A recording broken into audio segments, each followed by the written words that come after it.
As you can tell, I'm Austin Bonderer.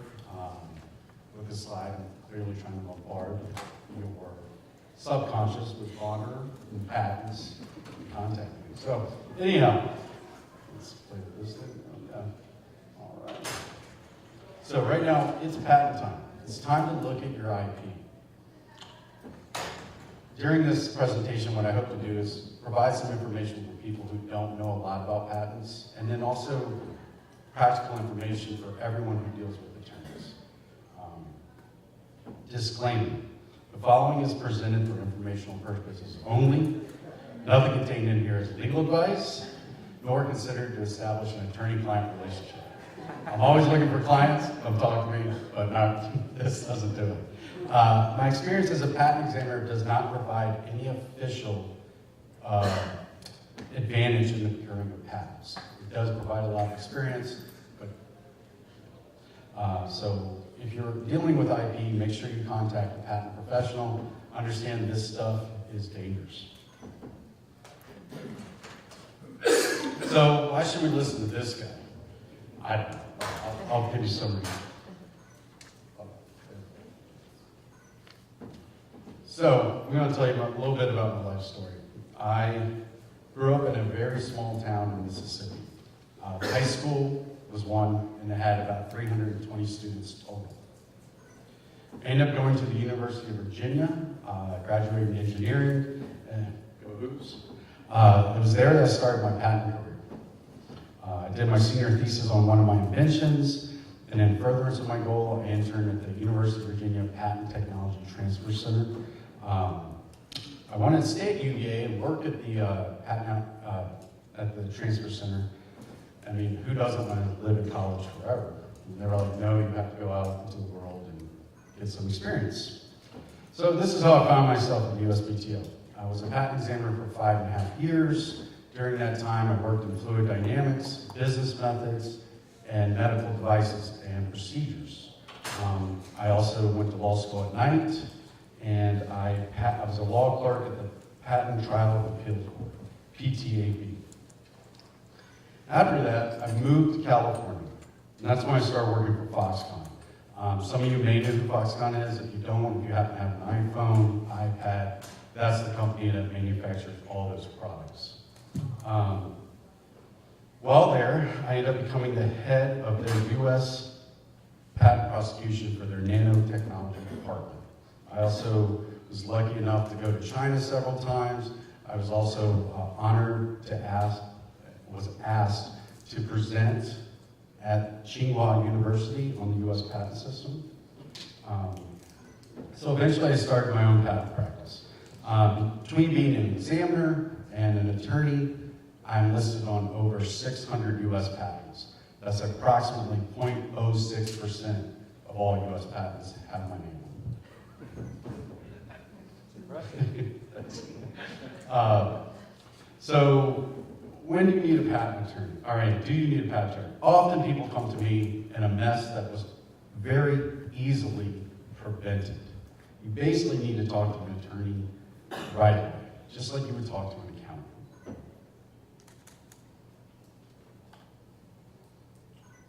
So like I said, when would you talk to an attorney? From the very beginning.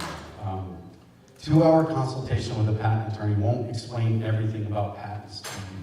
You will not become a patent expert, but you will know enough to learn when to ask an attorney for help. And that's the most important part.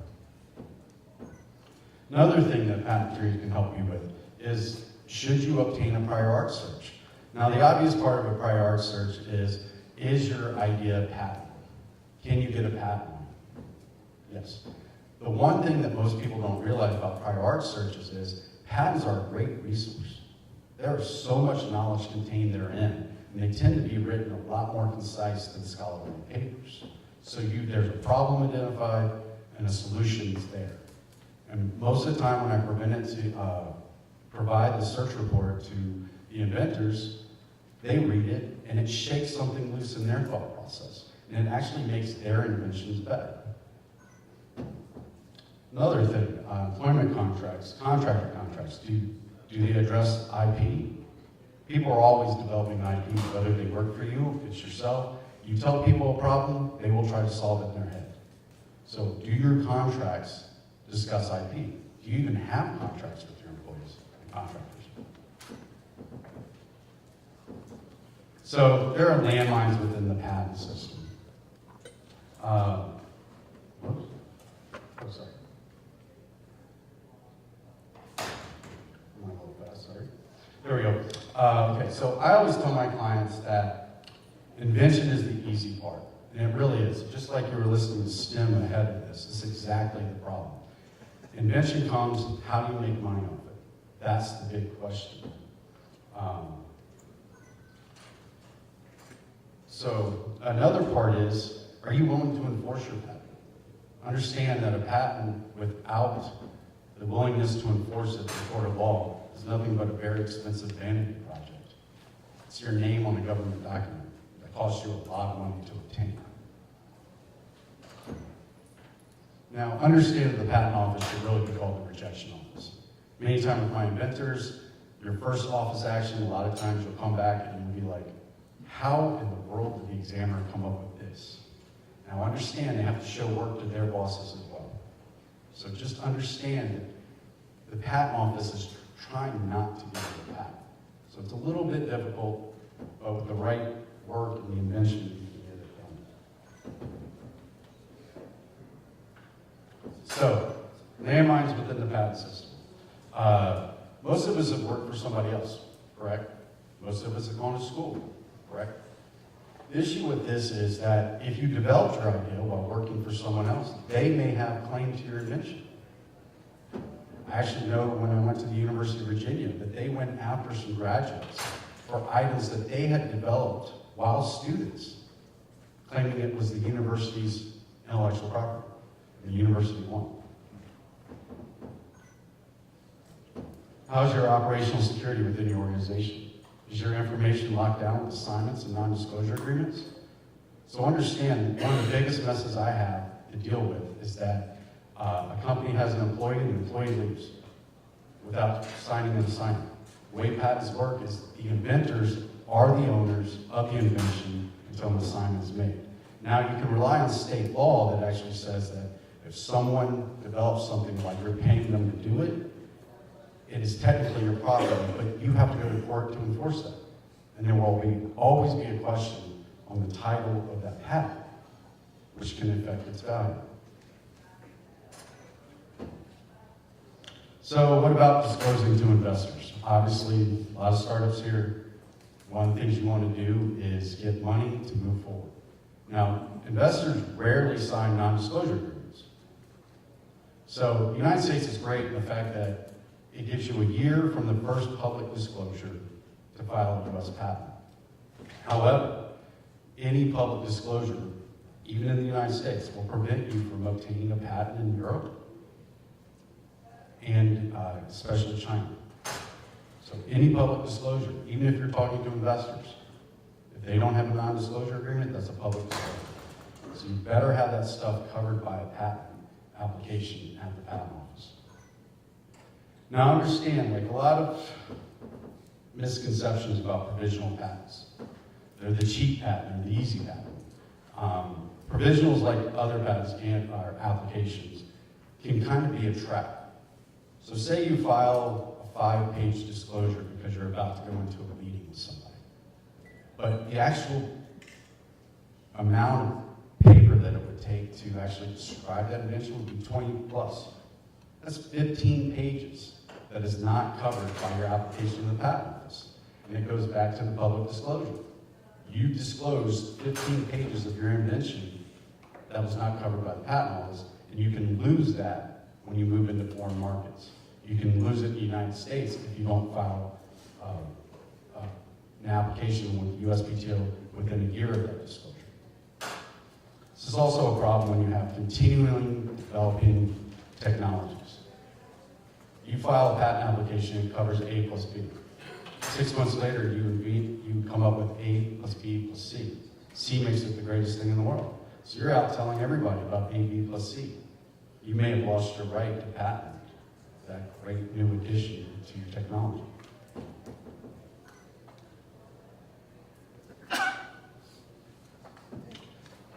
If IP is a part of your business, you need to talk to a patent attorney.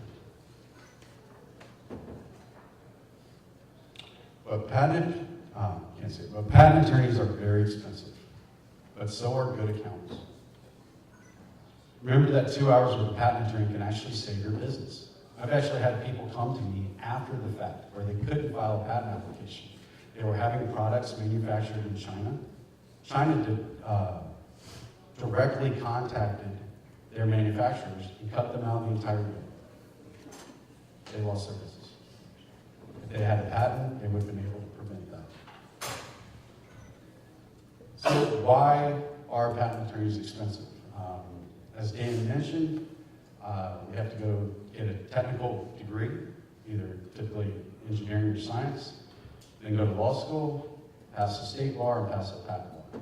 It's a lot of fun, but a lot of work.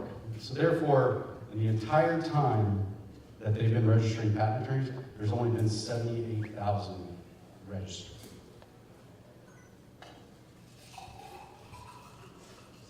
So, how do prices get out of hand? So, when you go into those big, pretty offices, understand attorneys are not paying for that. You are. And this is one of the things I don't quite understand, because in my business, I typically meet my clients once or twice. If they want to meet more, that's great. But between video conferencing and emails, people just want to stay at home in their offices or what and take care of their business. They don't want to do the meetings and drive down. If they want to, it's great. So typically you meet your patent attorney once or twice. Why do you need a super nice office to do that? And this one's a big one. These big firms, a lot of times what they'll do is they'll have 3 attorneys on your project. You'll have a senior partner, a junior partner, and a junior associate. All 3 of them there in the meeting. You're paying for all 3 of them to be there. That one, if it's $1,500 an hour, it's $25 a minute that you're spending. Another thing that happens is the ratio.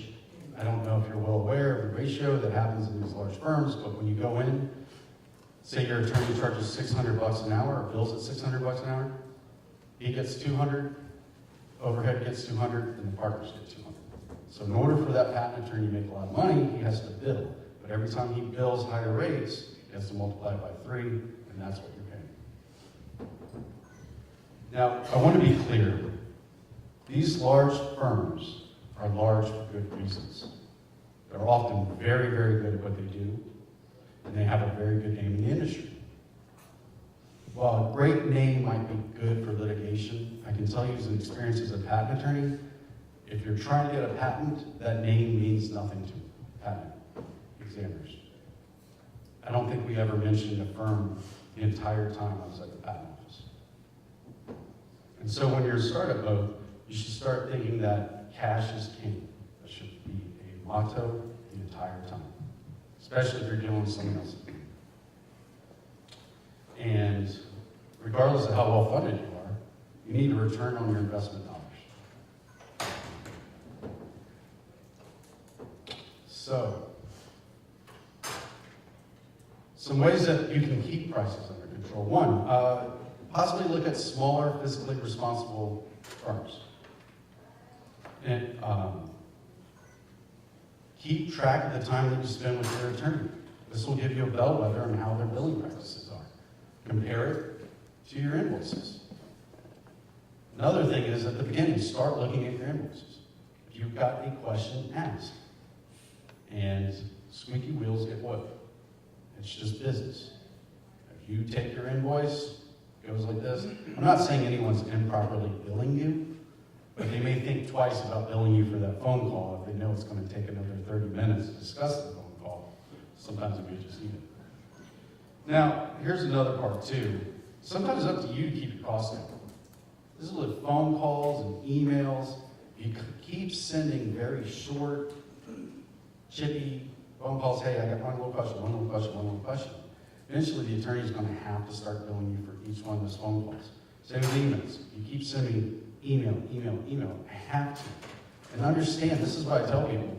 They ask me what I do for a living. I'm like, I basically write term papers. So when I'm on page 30, I got to remember 30 different part numbers 30 different part names, and I get a phone call and I have to get out of that zone, I'm happy to talk to my clients. But it takes me a lot of time to get back into that zone. I can't bill the client that I was working on because that's not fair, and I can't bill the person to call because that's not fair either. But it's part of doing business. However, if you keep calling me with small questions that could have been handled in one phone call, we're going to have to start charging. It's just impossible to run a business in that way. So what I always tell my clients is, organize your thoughts, wait a day, contact me. I'll be more than happy to help you. And it'll help keep your costs down. So what you're not getting with small firms, you're not dealing with multiple attorneys. There's not an inefficiency of stuff about this. So when there's junior, another thing is when there's junior associates, you're not dealing with training, on-the-job training. When there's a junior associate, you're paying for their education. Overhead is typically smaller. less at a smaller firm. At large firms, they tell their associates, now understand the billing requirements. At large firms, they basically tell you, if you're an associate, you have to bill up 1,700 to 2,300 hours a year. They're put on a lot of pressure to make sure they meet these billing hours. So it's not that they would inappropriately bill you, but there's a lot of pressure to bill you for every minute of their time. So a little bit about my firm. What I believe are my strengths. Understand that a good attorney, when you're facing a rejection, has to quickly identify issues with that rejection. Spot the issues and solve them quickly, because time is money. Communication with the office. I always say, do an interview. Costs a little more upfront, cheaper at the end. I also take the time to inform the clients of the process. I spend a lot of time educating my clients, because they're the ones who have to make the decisions. And understand I'm always going to give you, my honest opinion. If you come to me with an invention and I don't like it, I'll tell you it's bad. I've had people storm out of my office because they were upset. So, I bring experience. I've been listed on over 600 US patents. That means I've seen so many situations. Cost, I have low overhead. I mean, keep costs under control. Billing rates, 70% of those people with less time than me. So anyway, let's just understand that my client's success is my success. I don't judge my success on my billing rate or my pay stub. I bill it on how well my clients have done. Any questions? Now understand that I will be down at 11. Is it 11? I'll be down now for a breakout session at 11. Thank you very much.